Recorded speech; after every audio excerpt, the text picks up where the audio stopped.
Ang Pilipinas ngayon. Narito na ang pinakamainit na mga balita na nakalap sa bawat sulok ng bansa. Ihahatid sa bawat Pilipino saan man kayo sa mundo. Ang Pilipinas ngayon. Pakinggan ang bawat kaganapan sa bawat lalawigan. Ito ang Pilipinas ngayon.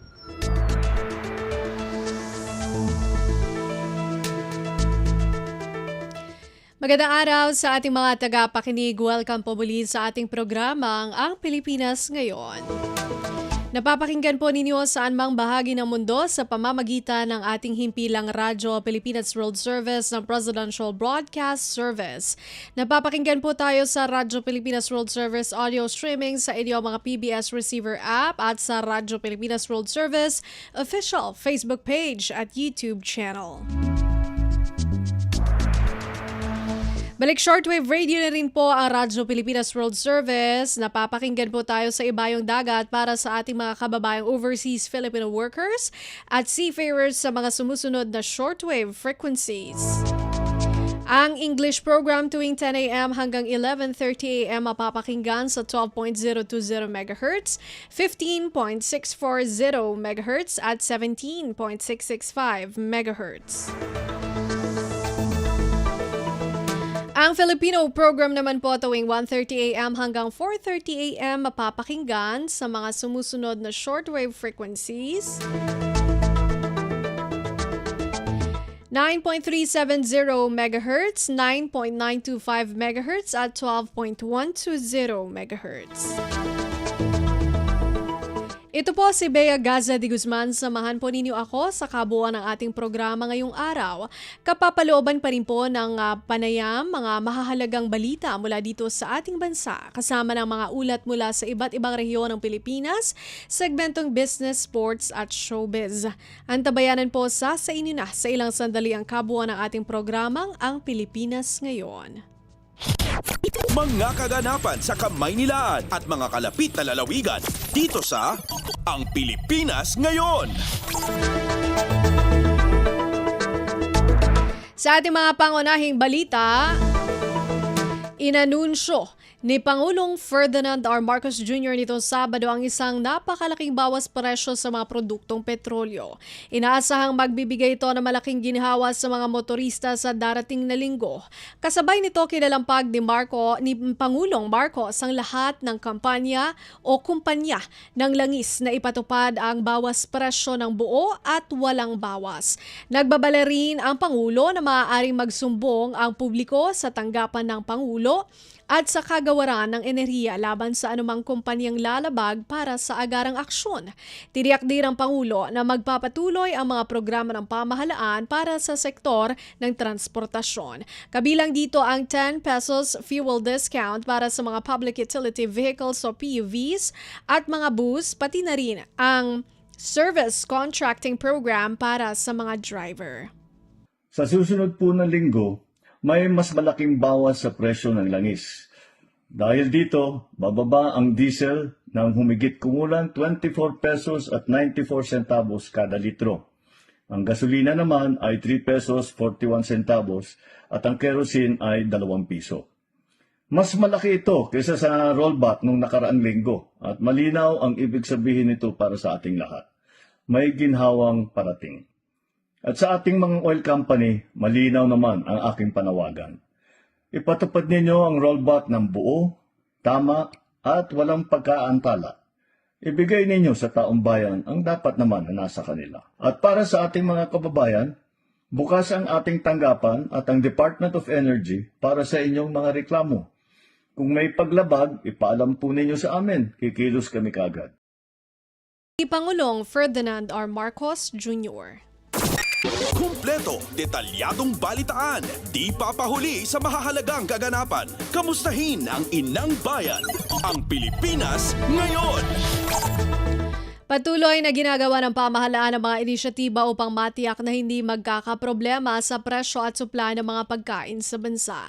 Ginawa ni Pangulong Ferdinand R. Marcos Jr. ang pahayag sa kanyang pagbisita sa Benguet Agri Pinoy Trading Center.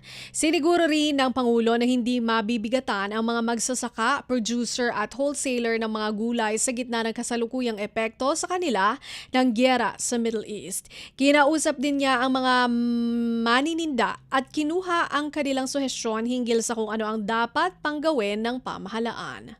Unang-una, matiyak ang ating food supply. Pangalawa, matiyak na hindi masyadong mabigat ang nararamdaman ng ating mga farmer, ng ating mga producer, ng ating mga wholesaler, at matiyak nga na ang food supply naman natin ay patuloy para hindi tayo magkaproblema din sa presyo ng pagkain at saka sa supply ng pagkain. Patuloy naman ang ating mga initiative kung meron pa, kaya na mabuti at nakausap ko yung mga iba na nagtitinda rito para yung kanilang mga suggestion kung ano sa palagay nilang kailangan bang gawin. Kaya patuloy ang aming pag-aaral at patuloy ang aming pag-monitor para tiyakin na lahat ay makakaramdam ng tulong ng pamahalaan ngayon sa dinadaan natin na problema at sa krisis na naging bunga ng gera sa Middle East. Pangulong Ferdinand R. Marcos Jr. Pasada ng mga balita mula sa Pilipinas para sa mga Pilipino saan man sa mundo. Ang Pilipinas ngayon. Tiniyak ng Department of Trade and Industry na all hands on deck sila pagdating sa pagmonitor ng presyo ng mga pangunahing bilihin, kaugnay pa rin ang epekto ng tensyon sa Middle East sa Pilipinas. Sa pagsalang ni DTI Secretary Cristina Roque sa House Lead Committee Joint Hearing, sinabi nitong walang mangyayaring pagtaas sa mga produktong nasa listahan ng DTI hanggang sa katapusan ng Abril. Wala rin patirang enforcement operations nila upang matiyak na walang magaganap na price hike, shortage sa supply, hoarding at price manipulation sa mga supermarket. DTI has implemented some mitigating measures to deal with the challenges of the energy crisis. To implement the remedies to address excessive and unreasonable price increase for BNPC, all supermarkets and groceries monitor po namin nationwide through all the different regions, Region 1 to Region 18. So we do this on a daily basis. DTI Secretary Cristina Roque. Kumpleto, detalyadong balitaan, di papahuli sa mahahalagang kaganapan. Kamustahin ang inang bayan, ang Pilipinas ngayon. Pumalo na sa higit 600,000 POV driver sa bansa ang nakinabang sa cash relief assistance ng Department of Social Welfare Development o DSWD. Ayon kay DSWD Crisis Intervention Program Director Edwin Morata, 319,678 sa mga driver ang mula sa Metro Manila, habang 322,577 naman ang mga tricycle driver na nakakuha na ng cash aid sa iba't ibang lalawigan. Katumbas na ito ng higit 3 billion pesos na pondo sa ilalim ng assistance to individuals in crisis situation. Sa ngayon, tuloy-tuloy pa rin ang special payout hanggang sa weekend para sa mga driver sa Metro Manila na hindi pa nakatatanggap ng ayuda. Ongoing din ang pamamahagi ng tulong sa 277 payout sites sa iba't ibang munisipalidad. Wala tayong target kasi nakadepende po tayo sa indicative target natin. So submission po iyan. Ito na po ang serve natin. I think later on we can give to you kung ilan na po ang mga supposedly for unclaimed pa po natin from the other regions. And of course, we were able to serve and disburse a total of 1.5 billion per year for this category. So mapapansin po ninyo, noong March 17 to 30, ongoing pa po yan. Nagbigay na po tayo ng first initial payment natin for the TNBS tricycle drivers, TUJs, MC taxes and delivery services. And of course, naman po tayo ng April 8, ito po yung ongoing. Meron po tayo special payout for those na tinatawag natin na naging unclaimed natin for 17 to 30 plus yung naging additional natin. Samantala, nilinaw din ng DSWD na hindi lamang para sa mga mahihirap at mga nasa transport sector ang Assistance to Individuals in Crisis Situation o AICS dahil maaari rin itong i-avail ng mga nasa iba pang social classes. Kinakailangan lang na sila ay nasa isang crisis situation, gayon din ay mapupunan ang mga hinihinging requirement ng ahensya upang maipaabot ang kailangang tulong. Mayaman, mahirap, middle class, upper class, lower class, basta in crisis po kayo, medically, may namatay sa inyo, you need to go home immediately, or FW ka, or solo parent ka, na hospital ka, open po ang AICS everyday po. Punta lang po kayo sa pinakamalapit na satellite office or regional office for you to be assisted. But on those particular at wala po itong standard amount ng 5,000 din po, baka makonfuse po tayo ha, kasi pagdating po sa regular AICS, based on the assessment of the social worker po ang mga DSWD Crisis Intervention Program Director Edwin Morata. Kumpleto, detalyadong balitaan, di papahuli sa mahahalagang kaganapan. Kamustahin ang inang bayan, ang Pilipinas ngayon. Binigyan diin ng Department of Social Welfare and Development o DSWD na hindi lang ang Assistance to Individuals in Crisis Situation o AICS ang kanilang tinututukan ngayon, kundi ang iba pang posibleng programa ng ahensya para sa iba pang sektor ng lipunan sa bansa. Inihayag ni DSWD Crisis Intervention Program Director Edwin Morata na may mga inilalatag at pinaplansyang plano na ang DSWD upang magtuloy-tuloy pa ang kanilang pag-aabot ng tulong. Nakatuon na rin kasi ang ahensya para sa susunod nitong mga hakbang habang nagpapatuloy at pagkatapos ng nararanasang energy emergency. We are also collaborating to other programs existing within the department to look into what are the possible means for them to augment in response to the crisis. Sa ngayon po kasi, AICS pa lang po ang nakikita na pinaka-best solution because in crisis. Pero again po, ang sinasabi nga palagi ni SEC, from crisis in welfare program to developmental program, dito po papasok yung sinasabi po ninyo na pag-uusap po paano na matulungan yung ibang sektor ng pamayanan. DSWD Crisis Intervention Program Director Edwin Morata.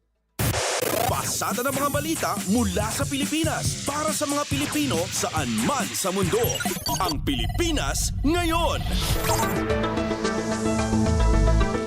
22 overseas Filipino workers o OFWs mula sa Israel ligtas nang nakauwi sa Pilipinas.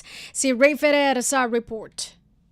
Nakabalik na sa bansa kagabi ang 22 overseas Filipino workers mula sa Israel matapos dumating sakay ng commercial flight. Sa ulat ng Department of Migrant Workers, kabilang sa mga repatriate ang 18 caregivers at 4 na hotel workers. Bago ang kanilang pag-uwi, tinulungan silang makatawid mula Israel patungong Egypt, kung saan sila sumakay ng eroplano pauwi na Pilipinas sa tulong ng Overseas Workers Welfare Administration. Pagdating sa bansa, sinalubong sila ng OWA, DMW at Department of Social Welfare and Development. Nakahanda naman ang iba't ibang programa ng pamahalaan para sa kanilang reintegration, kabilang ang skills training, tulong pangkabuhayan at medical assistance. Para sa Bagong Pilipinas, Ray Ferrer, Radyo Pilipinas, Radyo Publiko. Pasada ng mga balita mula sa Pilipinas para sa mga Pilipino saan man sa mundo. Ang Pilipinas ngayon. Samantala, nakatakda ng iuwi sa Pilipinas ang 78 Pilipino na nakulong sa Myanmar dahil sa mga paglabag sa imigrasyon matapos mabiktima ng human trafficking at mapilitang magtrabaho sa mga scam hub. Sa payag ng Department of Foreign Affairs o DFA, kinumpirma nilang ang mga naturang Pinoy ay nagsilbi ng sentensya dahil sa illegal entry at residency matapos silang ma-recruit para sa mga illegal na trabaho sa Myanmar. Pinasalamatan ng DFA ang mga otoridad sa Myanmar sa pagpapalaya sa mga Pinoy bilang bahagi ng kanilang humanitarian gesture kasabay ng pagdiriwang ng Myanmar New Year. Ayon sa kagawaran, sumasalamin ito sa mabuting ugnayan ng dalawang bansa. Kasalukuyan ang inaayos ng Philippine Embassy sa Yangon ang mabilis at ligtas na repatriation ng mga biktima pabalik sa Pilipinas. Kumpleto, detalyadong balitaan, di papahuli sa mahahalagang kaganapan. Kamustahin ang inang bayan, ang Pilipinas ngayon. Kabuhayan para sa nakatatanda, hatid ng DILP program ng Department of Labor and Employment o DOLE. Balita mula kay Jared Moreno. Suportado ng Department of Labor and Employment ang mga senior citizen na nais magkaroon ng pangkabuhayan sa pamamagitan ng DOLE Integrated Livelihood Program o DILP. Sa ilalim ng programa, nagbibigay ng puhunan sa mga nangangailangan upang makapagsimula o mapalago ang maliit na negosyo at magkaroon ng tuloy-tuloy na kita. Ayon naman kay Director Patrick Wirawan for Bureau of Local Employment, maaari pa rin maging produktibo ang mga nakatatanda sa kabila ng kanilang edad. Kayo ay isang community or grupo ng mga senior citizens na gusto nyo pong magsimula ng inyong kabuhayan, no, maaari po nating i-avail yung DILP at sa halagang 50,000 pesos masisimulan po natin yung kapital at mapapalago po natin. Sinusuportahan din ng mga benepisyaryo sa paghahanap ng merkado para sa kanilang mga produkto. Tinutulungan natin yung mga beneficiaries natin ng livelihood program dahil pagkatapos po nilang magawa yung produkto, binibigyan natin sila ng market access. Importante po talaga na maibenta natin yung mga produktong naigawa nila at ma-advocate po natin yung Mula sa Radyo Magazine, para sa Bagong Pilipinas, ito si Jared Moreno, Radyo Pilipinas, Radyo Publiko. Kumpleto, detalyadong balitaan, di papahuli sa mahahalagang kaganapan. Kamustahin ang inang bayan, ang Pilipinas ngayon. Securities Exchange Commission o SEC hinikayat ang mga financing at lending companies na magbigay ng calibrated relief measures sa mga borrowers sa gitna ng energy emergency. Si Melanie Valdos Reyes sa report. Hinikayat ng Securities and Exchange Commission ang mga financing at lending companies na magpatupad ng calibrated relief measures para sa mga borrowers sa gitna ng umiiral na state of national energy emergency. Inaprubahan ng SEC ang patakalang naglalayong magbigay ng naaangkop at makataong tulong sa mga nangungutang na nahihirapang tumupad sa kanilang obligasyong pinansyal. Ayon sa ahensya, ang mga hakbang na ito ay dapat nakaayon sa kakayahan at kasalukuyang kalagayang pinansyal ng mga borrowers. Kabilang sa mga maaaring ipatupad na relief measures ang loan restructuring, pagpapalawig ng grace period at ang patas at malinaw na pagpapatupad ng mga kondisyon sa pagpapautang. Binigyan diin ng SEC ang mahigpit na pagsunod sa mga prinsipyo ng consumers protection at fair conduct upang matiyak na ang lahat ng hakbang ay naayon sa umiiral na batas at regulasyon. Sa pahayag ng komisyon, mahalaga ang responsable, transparent at makataong lending practices lalo na sa panahon na humaharap sa hamon ang national economy. Para sa Bagong Pilipinas, Melanie Valdos Reyes, Radyo Pilipinas, Radyo Publiko. Pasada ng mga balita mula sa Pilipinas para sa mga Pilipino saan man sa mundo. Ang Pilipinas ngayon. Samantala, pinagpapaliwanag na ng Office of the Ombudsman si Assistant Special Prosecutor Ryan Ray Kilala matapos mabanggit ang kanyang pangalan sa mga alegasyong lumutang sa impeachment proceedings laban kay Sara Duterte sa House Committee on Justice. Kinumpirma ni Assistant Ombudsman Miko Clavano na naglabas ng show cause order ang Internal Affairs Board para ngiin ang panig ni Kilala kaugnay ng mga paratang. Ito ay kasunod ng testimonya ng self-proclaimed bagman na si Ramil Madriaga na nagsabing personal umano niyang inihatid ang halagang 15 milyong piso kay Kilala sa loob ng tanggapan ng ombudsman. Ayon kay Clavano, dahil sa bigat ng mga alegasyon, tututukan nila ito. Anya maaari itong mauwi sa kasong kriminal depende sa magiging resulta ng investigasyon ng Internal Affairs Board. Had already issued a show cause order for him to explain the allegations that have been exposed in not only the hearing but also the affidavit of Ramil Madriaga. So this is something that we will pursue to make sure that yung integrity ho no ng ating opisina ay nandun pa rin. So we will make sure na yung mga ganyang kwento, we get to the bottom of it, understand kung ano talaga nangyari, and then we will resolve on that basis. Assistant Ombudsman Miko Clavano. Kumpleto, detalyadong balitaan, di papahuli sa mahahalagang kaganapan. Kamustahin ang inang bayan, ang Pilipinas ngayon. Pilipinas at Estados Unidos magtatayo ng 4,000-acre economic security zone sa Luzon. Mag-uulat si EJ Lazaro. Sa paglahok ng Pilipinas sa international initiatives na PAC Silica Kasabay nito ang pag-anunsyo ng plano kasama ang Estados Unidos para magtayo ng isang 4,000-acre economic security zone sa Luzon. Layunin ng proyekto na palakasin ang supply chains, partikular sa mga critical na sektor tulad ng semiconductors, electronics at critical minerals. Itatayo ang industrial hub sa Luzon Economic Corridor at magsisilbing sentro ng manufacturing at investment acceleration para sa mga kaalyadong bansa. Pinirmahan ni Trade Undersecretary Caferino Rodolfo ang deklarasyon ng pagsali ng Pilipinas sa Pax Silica na binubuo ng Estados Unidos at iba pang bansa gaya ng Japan, South Korea at United Kingdom. Bahagi ito ng mas malawak na ugnayan ng Pilipinas at US sa ilalim ng kanilang Critical Minerals Framework, kasabay ng paggunita sa 80 taon ng diplomatic relations ng dalawang bansa. Inaasahan na makakaakit ang proyekto ng mas mataas na kalidad ng pamumuhunan at magpapalakas sa papel ng Pilipinas bilang mahalagang player sa global supply chain. Para sa Bagong Pilipinas, ito si EJ Lazaro, Radyo Pilipinas, Radyo Publiko. Pasada ng mga balita mula sa Pilipinas para sa mga Pilipino saan man sa mundo. Ang Pilipinas ngayon. Sa iba pang balita, iginiit na marine scientist na si Dr. Irene Rodriguez na mahalaga matukoy ang tunay na dami o konsentrasyon ng cyanide na ibinuhos sa Ayungin Shoal upang masukat ang lawak ng pinsalang naidulot nito sa karagatan. Sa programang Usap-Usapan, ipinaliwanag ni Dr. Rodriguez na bagamat traces o kakaunting bahid na lamang ang nakita sa pagsusuri ng National Bureau of Investigation o NBI Forensic and Scientific Research Service sa mga botelyang narekubre sa bangkang Chino sa Ayungin Shoal, hindi ito nangangahulugan na maliit lamang ang ginamit na kemikal noong una. Paliwanag ni Rodriguez, mabilis ang proseso ng dilution o paglabnaw at dissipation o pagkalat ng kemikal sa dagat dahil sa patuloy na galaw ng alon at direksyon ng agos ng tubig. Dahil dito maaaring humina ang mataas na konsentrasyon ng cyanide habang tumatagal ang kumakalat sa mas malawak na bahagi ng West Philippine Sea.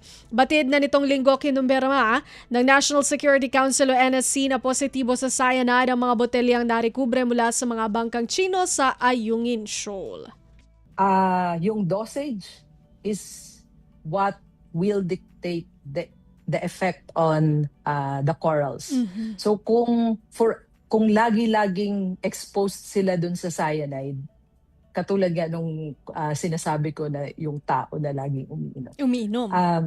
Oo. Ganon din yung magiging effect. Eventually, it will lead to yung pagbaba ng quality ng life ng corals natin and eventually death. Marine Science Institute Professor Dr. Irene Rodriguez. Kumpleto, detalyadong balitaan, di papahuli sa mahahalagang kaganapan. Kamustahin ang inang bayan, ang Pilipinas ngayon. Sa kaugnay na balita, inirekomenda ng eksperto ang pagpapahusay sa technical capabilities pagdating sa siyentipikong pagbabantay o marine domain awareness lalo na sa sitwasyon sa West Philippine Sea. Sa programang Usap-Usapan, ipinaliwanag ni Dr. Irene Rodriguez, isang marine scientist, na hindi sapat ang mga siyentipiko lamang ang may alam sa pagsusuri.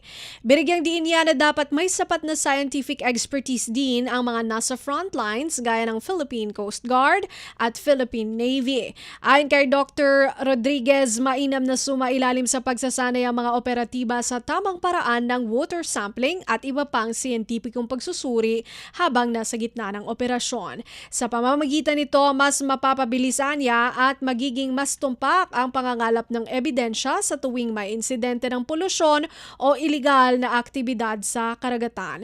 Kaugnay pa rin ito ng pagkumpirma ng National Security Council o NSC na nakita ng traces ng cyanide ang mga botelyang narekubre sa mga bangkang Chino sa Ayungin Shoal. Naniniwala ang NSC na direktang banta sa supply ng pagkain at kabuhayan sa naturang rehiyon ang pinsala sa bahura. Patuloy naman ang panawagan ng mga siyentipiko at opisyal na magkaroon ng masusing environmental assessment sa lugar upang matiyak ang kaligtasan ng mga sundalong Pilipino at ang proteksyon ng yamang dagat ng Pilipinas. We need to improve the capability, so technical capability, Okay. and it all starts with the basic science. So kailangan po nating magkaroon ng mas magandang technical expertise. Okay. Hindi lang ng Marine Science Institute per se, kundi pati po yung ating Philippine Coast Guard Okay. at Philippine Navy. So sila kasi yung naandun lagi, sila yung nasa front lines. Yes. So mas maganda na sila mismo ay capacitated Okay. at marunong sila nung not just the water sampling but downstream pati po yung ating mga analysis. Marine Science Institute Professor Dr. Irene Rodriguez. Pasada ng mga balita mula sa Pilipinas para sa mga Pilipino saan man sa mundo. Ang Pilipinas Ngayon. Samantala,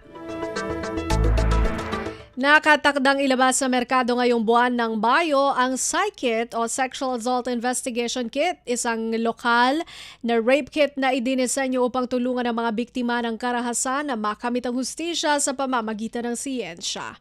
Sa programang Usap-Usapan, ipinaliwanag ni UP Diliman Natural Sciences Research Institute, NSRI DNA Analysis Laboratory Researcher Miriam Ruth Dalet kasama sa laman ng PsyKit ang chain of custody forms. Sa dokumentong ito natitiyak ang integridad o wastong paghawak sa ebidensya mula sa ospital hanggang sa korte upang hindi ito mabasura ng mga abogado. Binigyan din ni Dalet na mahalaga magtungo sa ospital sa loob ng 72 hours matapos ang insidente dahil ito ang best window o pinakamainam na oras kung saan mataas pa ang tsansa na makakuha ng DNA ng salarin mula sa katawan ng biktima. Layunin ng PsyKit na magbigay ng abot-kaya at accessible na teknolohiya lalo na para sa mga mahihirap na pasyente sa mga gobyernong ospital. Ang nakatala sa chain of custody, yung kung sino ang may responsibility or pananagutan para sa mga nakolektang sample. So, sinong nagkolekta, sinong nagtago, saan ito tinago, anong kondisyon, kanino to inilipat, kailan, paano. So, basically, ito ay pinangangalagahan nito, inaalagaan nito ang integridad at kredibilidad ng ebidensya mula sa oras na ito ay makolekta hanggang sa maiharap ito sa hukuman. Mas maagang makapagkolekta ng samples pagkatapos nung nangyari nung incident, mas malaki ang posibilidad na may makukuha po tayong DNA galing sa salarin. Pero after ng 72 hours, nasisira na yung DNA or nawawash out. So after 72 hours, lumiliit na po yung chances na makakuha tayo ng magandang profile ng DNA mula doon sa salarin. DNA Analysis Laboratory Researcher Miriam Dalet. Kumpleto, detalyadong balitaan, di papahuli sa mahahalagang kaganapan. Kamustahin ang inang bayan, ang Pilipinas Ngayon. At yan po ang tinakalap ng mga national news. Antabayanan po ang ating pagbabalita sa mga kaganapan sa ating mga rehiyon. Para naman sa regional news, sa pagbabalik po yan ng programang Ang Pilipinas Ngayon. Magpapaalala muna ang himpilan. Paano nga ba mag-register para magkaroon ng schedule sa Bagong Pilipinas Presidential Action Center? Narito ang mga dapat gawin. Gamit ang iyong mobile device, pumunta sa eGov.ph app. Pwede itong i-download mula sa Apple App Store o sa Google Play Store. Gumawa ng account.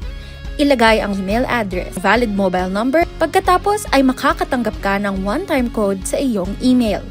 Gamitin ang code sa eGov app para sa verification ng iyong account at ng mga impormasyong ibinigay. Congratulations! Meron ka ng eGov.ph app account. Pwede mo na ma-access ang iba't ibang serbisyo ng gobyerno kabilang ang mga serbisyo sa Bagong Pilipinas Presidential Action Center.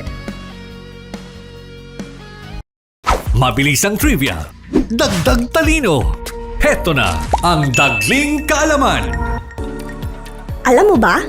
Maari mong gamitin ang ubas bilang natural ice cubes. I-freeze lang ang mga ito at gamitin sa iyong inumin para manatiling malamig nang hindi nadadagdagan ng tubig o natutunaw ang lasa. Perfect ito sa wine, juice o kahit tubig. Refreshing at masarap pa. Kaunting kaalaman na malaking dagdag talino. Abangan muli ang susunod na Dagling Kaalaman. Balita mula sa lalawigan sa bawat rehiyon ng ating bayan. Dito sa Ang Pilipinas Ngayon. Nagbabalik ang Pilipinas Ngayon. Narito na po ang mga balita para sa ating regional news ngayong araw na ito. Mahigit 1,500 na mga trabaho sa Rehiyon 2 bubuksan sa Labor Job Fair sa Mayo 1. Magbabalita si Dina Villacampa ng RP Tugigaraw. Planchado nga na aktibidad para tapang iselebrata Labor Day so no Mayo 1. Kakapopolwan tao, i-labor job fair no si tao igay maturo 1,500 na trabaho, ivinukata na 36 nga employer ira tao ta Rehiyon 2. Makayaw tatalo nga lugar, Tuguegarao City ta Cagayan, Santiago City ta Isabela, under the provincial capital ta Nueva Vizcaya. Ari laman job fair organisada para ta makagingan selebrasyon. Iga i-government internship program nga vinukata na dole no si tao maturo shen, imawak da nga government worker.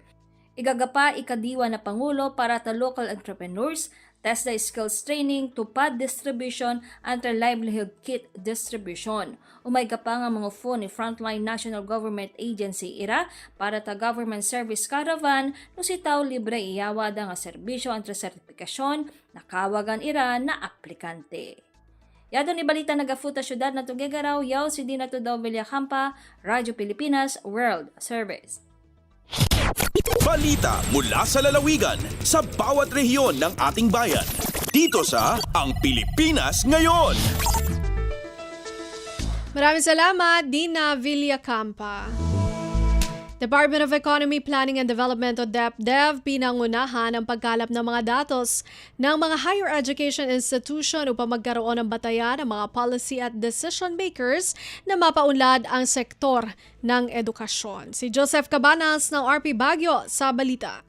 Impakamo ti Department of Economy, Planning and Development Cordillera ti kinapatag ti higher education institution iti panangpatalgad iti data-driven ken masakbayan a panagduras ti Cordillera babaan iti Stream Forum ti nangted ti gundaway iti gobyerno academe ken dagiti development partners nga gitinulong tapno mapapigsa ti integrated data ecosystem para itinasaysaya at ken maibasar a datos a panagdesisyon ken inklusibo a panagduras iti rehiyon.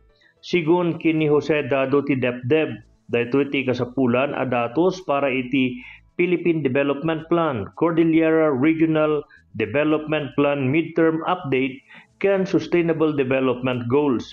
Ingunam-gunam na kasapulan na ito tapno mapagkaykaysa dagiti data system, dagiti institution ken lokal a gobyerno kasamatan ti national ken global data.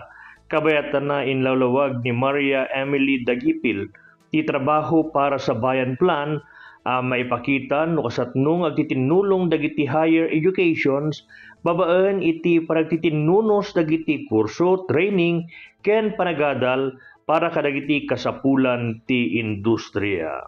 Damag manipod ditoy syudad iti Baguio, siyak ni Joseph Cabanas para iti Radyo Pilipinas World Service. Balita mula sa lalawigan sa bawat rehiyon ng ating bayan. Dito sa Ang Pilipinas Ngayon. Maraming salamat kay Joseph Cabanas. Modernized vehicles ilulunsad sa lalawigan ng Romblon. Serbisyong pampubliko pinabubuti. Detalye mula kay Tom Alvarez ng RP Lucena. Ilulunsad ang Class 3 modernized vehicles ng Mimaropa Transport Cooperative para sa rutang Odjongan San Agustin via San Andres at Calatrava sa Romblon. Ayon sa operador ng kooperatiba, ang inisyatibong ito ay bahagi ng Public Utility Vehicle Modernization Program ng Pamahalaan sa paunguna ng LTFRB at Department of Transportation. Sa kabuang 10 units na ilalaan sa kooperatiba, 3 ang inaasahang darating para sa initial rollout ng operasyon sa nasabing ruta. Anila, ang paglulunsad ng modernized vehicles ay patunay na pagtutulungan ng sektor ng transportasyon pamahalaan at komunidad upang mapabuti ang serbisyong pampubliko sa lalawigan. Mula sa Luzon na Lucena, Tom Alvarez para sa Radyo Pilipinas World Service. Balita mula sa lalawigan sa bawat rehiyon ng ating bayan. Dito sa Ang Pilipinas Ngayon. Maraming salamat kay Tom Alvarez. Pagbibigay ng tulong pinansyal sa mga tricycle driver sa Catanduanes nagsimula na. Detalye mula kay Rosie Nieva ng RP Virac. Nagpauna ang DSWD Bicol sa pananaon ng cash relief assistance sa Iraromcan Assistance to Individuals in Crisis Situation Program para sa mga tricycle driver na apektado kan paglangkaw kan presyo ng langis sa Catanduanes. Nasa 1,300 na tricycle drivers gikan sa mga banwaan kan Baras, Bato, Karamuran, Higmoto, Pandan, Panganiban, Asinoviga ang nakaresibi ni 5,000 pesos na tabang pinansyal. Biglalauman man na mapadagos ang programa sa natatadang mga banwaan sa mga sunod na aldaw. Obheto kay ni na mainaan ang epekto kang padagos na paglangkaw kang produktong petrolyo na nakaapekto sa saindang aro-aldaw na pamamasada asin kabuhayan. Siguna sa DSWD, parte ini kan direktiba kan administrasyon ni President Ferdinand Marcos Jr. nga ni suportahan ang sektor ng transportasyon sa tahaw kang krisis sa supply ng langis na kausa kan tensyon sa Middle East. Gikan sa RP Virac, ini si Rosie Nieva para sa Radyo Pilipinas World Service. Balita mula sa lalawigan sa bawat rehiyon ng ating bayan. Dito sa Ang Pilipinas Ngayon. Maraming salamat kay Rosie Nieva. Makulay na kultura at masaganang yamang dagat tampok sa Kapistahan 2026. Mag-uulat si Emmy Santiagudo ng RP Iloilo. Napuno sang madinoagon nga costumes ang mga dalanon sang Rojas City Capiz sa maragtas sang Capisnon Historical Parade nga ginhiwat sang Sabado nga highlight sang selebrasyon sang Kapistahan 2026. Nagpakita sang ilang nga street dance performance ang may 21 ka competing groups nga nagarepresenta sa mga munisipalidad kag eskwelahan sa Capiz. Matapos ang maragtas sang Capisnon Historical Parade, ginhiwat man ang maragtas sang Capisnon Cultural Performances sa Pueblo de Panay Technopark sa Rojas City, Capiz. Sang Biyernes, binukid nga seafood, seashells kag iban pa nga Capisnon delicacies ang ginbida naman sa Surambao Seafood Feast 2026 sa Villarreal Stadium sa Rojas City, Capiz sa balor nga 999 pesos. Pag gusto na, kabalik-balik ang mga bisita sa Unlimited Seafood Feast.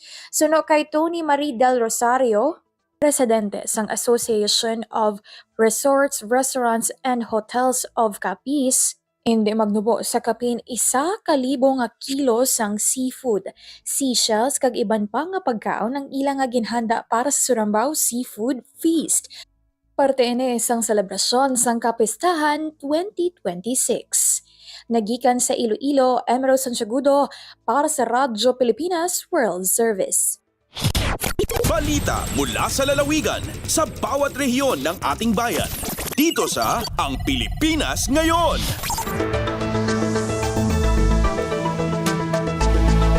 Maraming salamat kay Emmy Santiagudo.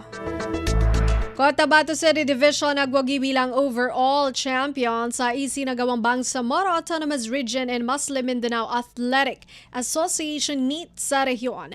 Balitang hatid ni Alwidad Bashir ng RP Iligan. Miapasad sa miatang kada successful suinado na Bangsamoro Autonomous Region in Muslim Mindanao Athletic Association meet sa giyang kaiyarago na 2026 anta ka Barma Ami 2026. Si sagyong ko to inibgay pitibarangan na information agyang kaiya Bangsamoro government na sobra ng gibo anta ka 6,000 plus sa mga athletes sa good delegates ang makapupon sa pitibarangan na probinsya sa Barm region amyang makaderpago active amyang padko mga category sa sports si sagyong ko to kalilimod. Ay ang mga ingad na may makawit sa delegates yan sa rundi nagyang kaya ingad no si Isalano del Sur ang madakal mambuto apya ka Pedro no mga batintikan tano ang mga superintendent. Sagyong mga ingad no sa Ranao del Tarsa First District 2nd District kagugyang kayang Dinwa Islamic City of Marawi. Padalanao del Sur nagyang kayang da Maguindanao del Sur, Maguindanao del Norte, SGA sa North Cotabato, gyang kayang da Basilan, Agut Tawi-Tawi. Madakaluto ang manguno ta mga official sa mga probinsya o nutaniran sa mga watayran ang representative ko Manisa Sports sa Piang Padaniran. Si Korean yan na miya declared the overall champion a Cotabato City Division. Makatatalunog ro nagyang kaiya division si sa Maguindanao del Norte. Guburman makatalunog ang Maguindanao del Sur Division. Ay kapat si sagyang koto miya tangkad top 4 ranking nagyang kaiya ingad Tawi-Tawi. Gyang kay mabuhay ingad Tenwalanao del Sur na mapumpanda mapad si sagyang ko top 4 na adin mambu ang mga special awards sa medawatiran agupad pa na mga recognition. May pantag ko pa mga categories and recognition ko umani sa division. Si sagyang ko toa inaden na Bangsamoro Autonomous Region in Muslim Mindanao Athletic Association Meet 2026. Mula sa Iligan City, ako si Alwidad Bashir para sa Radyo Pilipinas World Service.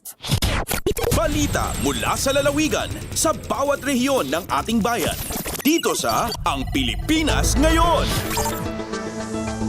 Maraming salamat kay Alwidad Bashir. Narinig po ninyo mga balita mula po sa iba't ibang lalawigan dito sa Pilipinas sa pamamagitan po ng ating regional news. Susunod po ang ating balitang negosyo at kalakalan at balitang pampalakasan mula kay Leo Magpayo sa pagbabalik po ng programang Ang Pilipinas Ngayon. Narito muna ang ilang paalala.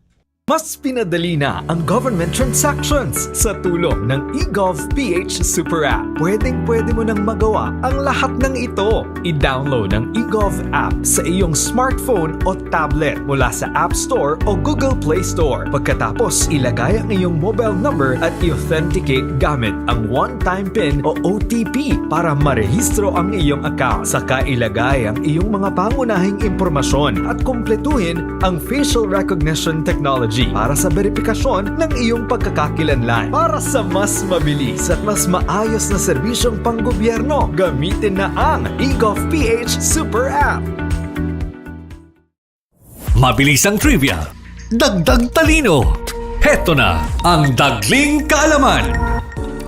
Alam mo ba, ang tamang charging habits ay nakatutulong para mas humaba ang buhay ng iyong cellphone battery.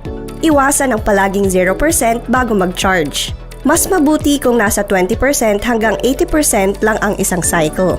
Huwag ding iwanang nakasaksak magdamag dahil kahit may auto cut-off, unti-unti ring naaapektuhan ang battery health. At kung kaya, gumamit ng original or certified chargers para mas ligtas at mas matagal ang performance ng iyong phone. Para laging game-ready ang gadget, charge smart, not hard. Kaunting kaalaman na malaking dagdag talino.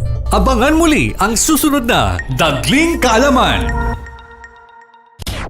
Lagay ng ekonomiya, kalakalan, negosyo at iba pa. Atin ang alamin dito sa Ang Pilipinas Ngayon.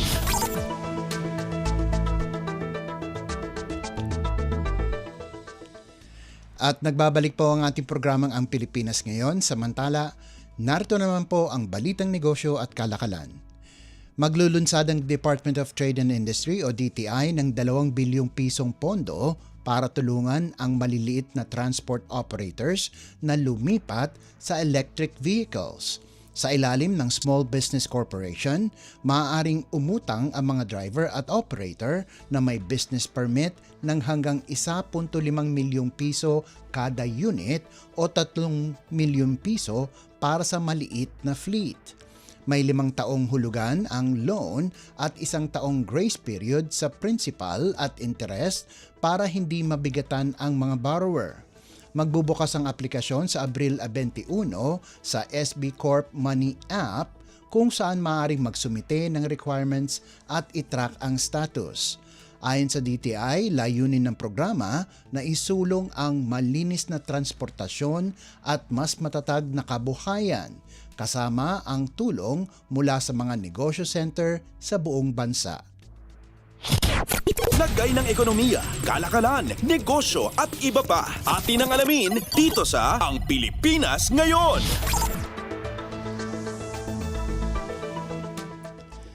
Samantala, tumatama na sa mga gumagawa ng sardinas ang patuloy na pagtaas ng presyo ng fuel, kaya nakikipagpulong ang pamahalaan sa industriya para talakayin ang posibleng price adjustment.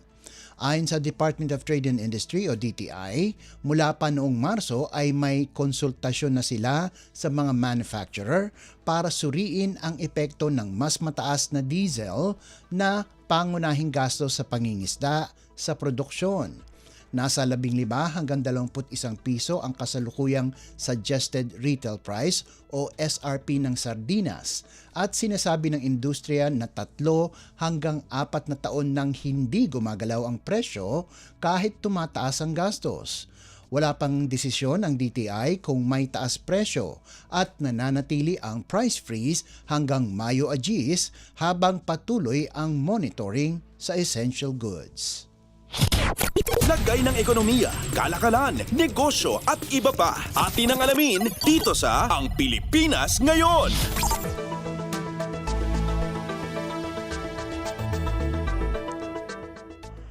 Naglabas ang Department of Finance o DOF ng guidelines para sa pansamantalang suspensyon ng excise tax sa liquefied petroleum gas o LPG at kerosene alinsunod sa Executive Order o EO number 114.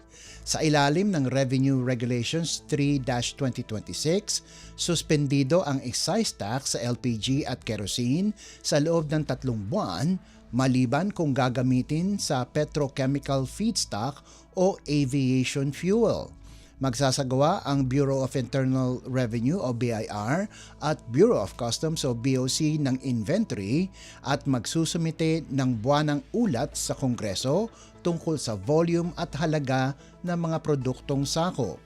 Kailangan pa rin magsumite ng tax returns ang mga manufacturer at importer, ngunit naka-zero na ang tax rate at dapat sumunod sa lahat ng reporting requirements. Ayon sa DOF, nakikipag-ugnayan ang mga ahensya para agad maipatupad ang suspensyon at pinag-aaralan pa ang karagdagang hakbang para sa mga relief effort ng pamahalaan. Lagay ng ekonomiya, kalakalan, negosyo at iba pa. Atin ang alamin dito sa Ang Pilipinas Ngayon. At yan po ang ating balitang negosyo at kalakalan. Samantala, antabayanan nyo naman po ang ating segmentong sports balita. Yan po sa pagbabalik ng ating programa Ang Pilipinas Ngayon, pakalipas lang ng ilang paalala. Garantisadong solusyon at aksyon ang handog sa iyo ng bagong Pilipinas Presidential Action Center. Sundin lang ang mga sumusunod para makakuha ng appointment. Para sa wala pang eGov PH app account, panoorin ang video para malaman kung paano gumawa ng account. Kung meron ng account sa eGov PH app, mag-login dito. Saka hanapin ang online registration tab para sa bagong Pilipinas Presidential Action Center. Pindutin ito para makita ang available na government services. Piliin ang serbisyo na iyong kailangan mula sa listahan. I-upload ang requirements ng serbisyong kailangan mo. Pumili ng petsa at oras kung kailan nais pumunta sa bagong Pilipinas Presidential Action Center. I-submit na ang iyong application at bigyan ng pagkakataon na ma-review ang iyong isinumiteng requirements. Hintayin ang QR code para sa kumpirmasyon ng iyong schedule. Makakatanggap ka ng text message para malaman kung naaprubahan ito. Sakaling hindi ito maaprubahan, makakatanggap ka rin ng text message para ipaalam ang kulang na requirements sa kasubukang mag-register ulit. Kung nakatanggap na ng kumpirmasyon, maaari nang pumunta sa bagong Pilipinas Presidential Action Center sa napiling schedule, dala ang QR code at ang mga isinumiteng requirements. Huwag kalimutang dumating sa itinakdang araw at oras ng iyong appointment. Pinapaalala rin na siguruhing may kumpirmadong schedule bago pumunta sa bagong Pilipinas Presidential Action Center para maiwasang magpabalik-balik. Simple at user-friendly ang pagpapa-appointment dito, kaya wag nang mangamba dahil sa bagong Pilipinas Presidential Action Center, tulong ay abot kamay na. Updates at pinakahuling mga usapin sa mundo ng palakasan. Atin ang pakinggan dito sa Ang Pilipinas Ngayon.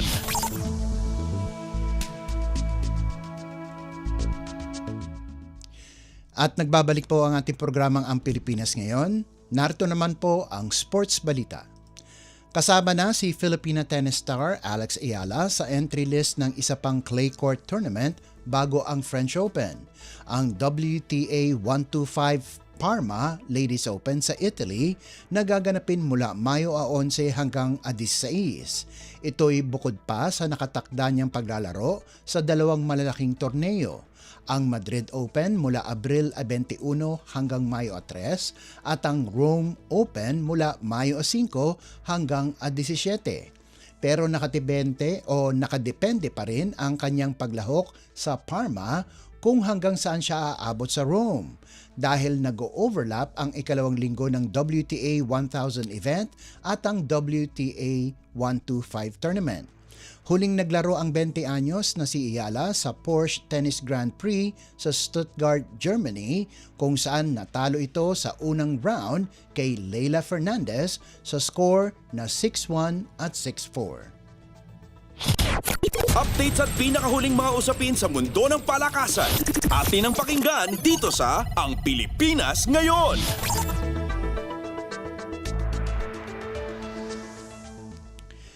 Umangat ang token tech sa likod ng napakalaking laro ni Bol Bol para talunin ang Titan Ultra 97-92 at kunin ang ikatlong magkakasunod na panalo sa PBA Commissioner's Cup. Bumuo si Bol ng 50 puntos, katumbas ng pinakamataas ng isang import ngayong conference, kasama pa ang 17 rebounds at 6 na blocks para buhatin ang kulang sa taong tropang 5G tungo sa 5-2 kartada. Nagambag si Ray Nambatak ng 12 puntos habang maagang na-eject si Calvin Oftana at hindi naglaro si Jordan Heading.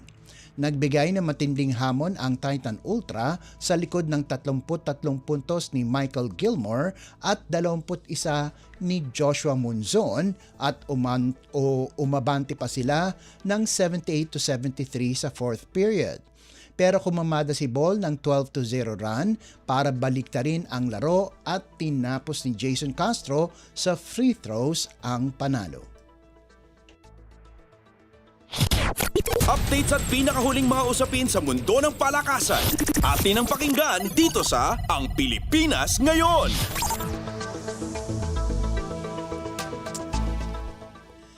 At bilang pangwakas sa ating segmentong sports balita, balik Final Four na ang Adamson University matapos ang 3 taon matapos nilang walisin ang Far Eastern University 25-20, 25-22 at 25-23 sa UAAP Season 88 sa UST Quadricentennial Pavilion. Bumida si Shaina Nitura, ang Most Valuable Player frontrunner na may 18 puntos, 10 receptions at 6 na digs, kabilang ang mga kritikal na tira sa dulo ng third set. Ito ang unang balik semis ng Lady Falcons simula pa noong Season 85. Nagambag si Frances Mordi ng 12 puntos habang tinapos ni third to Dao ang laban sa game-winning hit. Mas lumala naman ang sitwasyon ng Far Eastern University na bumagsak sa 7-6 kartada. Kahit manalo sila sa huling laro, hindi pa rin siguradong makakapasok ito sa Final Four dahil maaari pang umabot sa 9 na panalo ang University of Santo Tomas.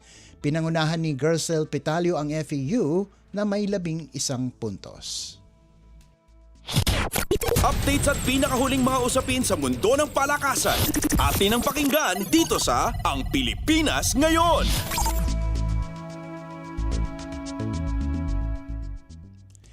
At yan ang pinakahuling balita sa larangan ng palakasan. Ito po si Leo Magpayo. Samantala, susunod naman po ang ating segmentong Balitang Artista na ihahatid sa inyo ni Steph Vicente.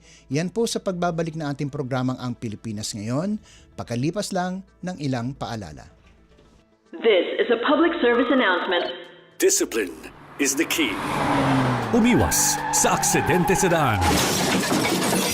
Ang pagmamaneho ay may kaakibat na responsibilidad, hindi basta mapaandar lang ang sasakyan. Kilatisin ang sarili, ang kahandaan sa manibela, siguruhing inyong konsentrasyon ay hindi magagambala.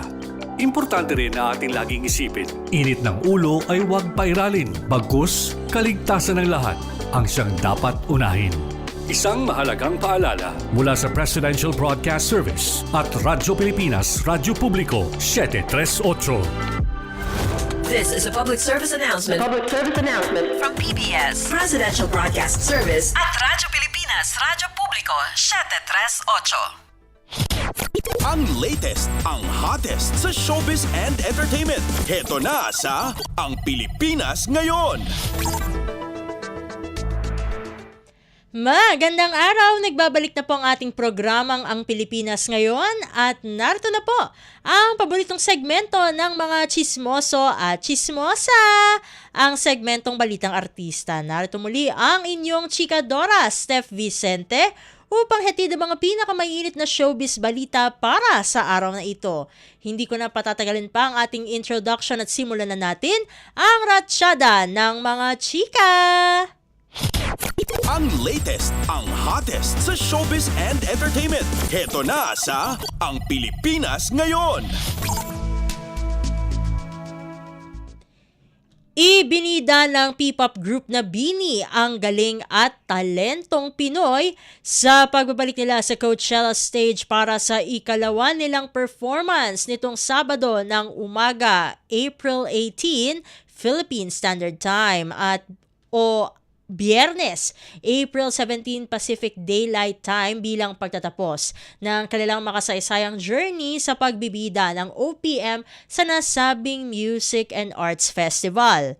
Sabay-sabay na binati ni BINI members Aya, Colette, Maloy, Gwen, Stacy, Mika, Joanna at Sheena ang mga manonood ng mabuhay habang karamihan sa kanila ay pinakilala ang sarili gamit ang kani-kanilang dialekto. Nagpahayag din sila ng pasalamat sa matinding suportang natanggap at sa pagkakataon na muling ibida ang bansa sa isa sa mga pinakamalaking music and arts festivals sa buong mundo. Sabi nga ni Sheena, quote and unquote, "To everyone watching around the world, we see you. Thank you so much for being here with us again." Sabi naman ni BINI Aya, quote and unquote, "Last week it was very unforgettable and we had so much fun, but today we're given another chance to represent our beloved country, the Philippines, so we have to make the most out of it."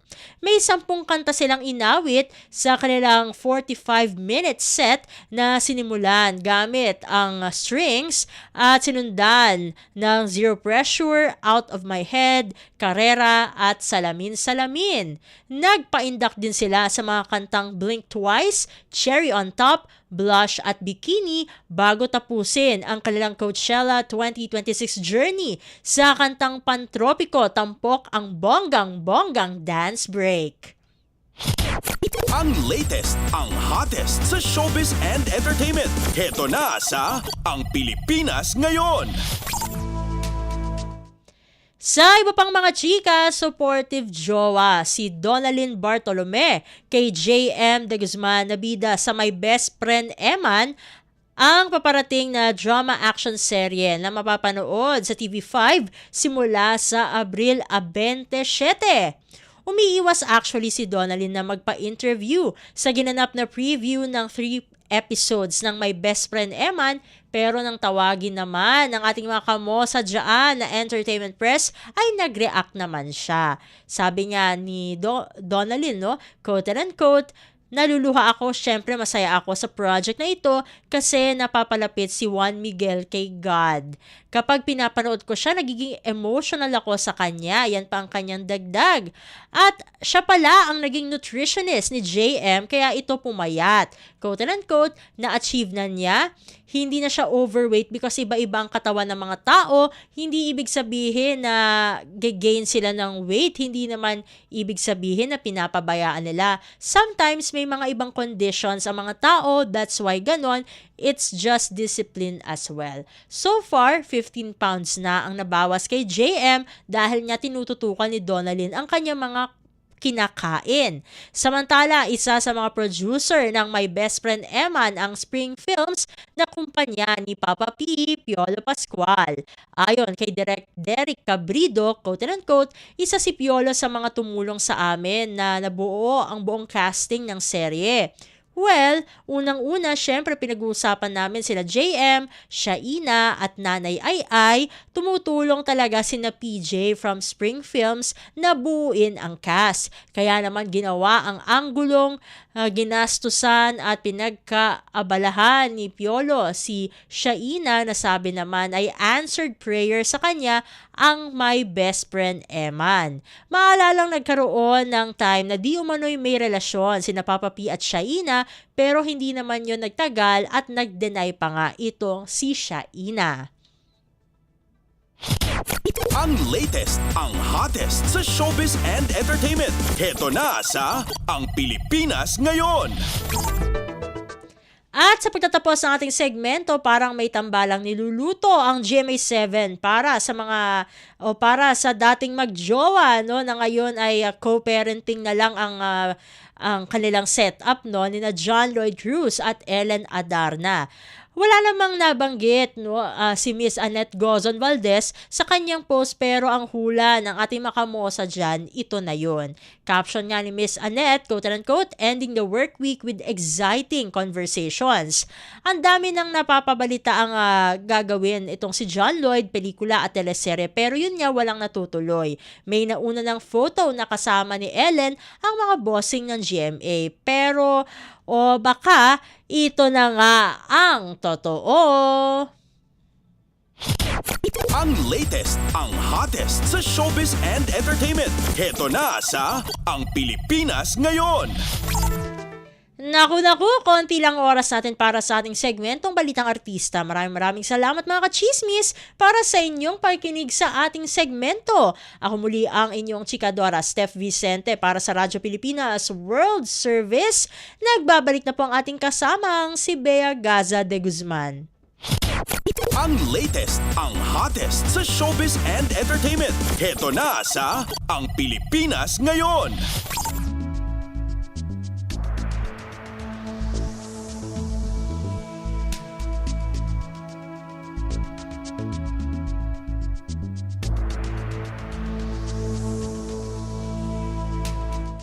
At yan po ang kabuuan ng ating programang Ang Pilipinas Ngayon.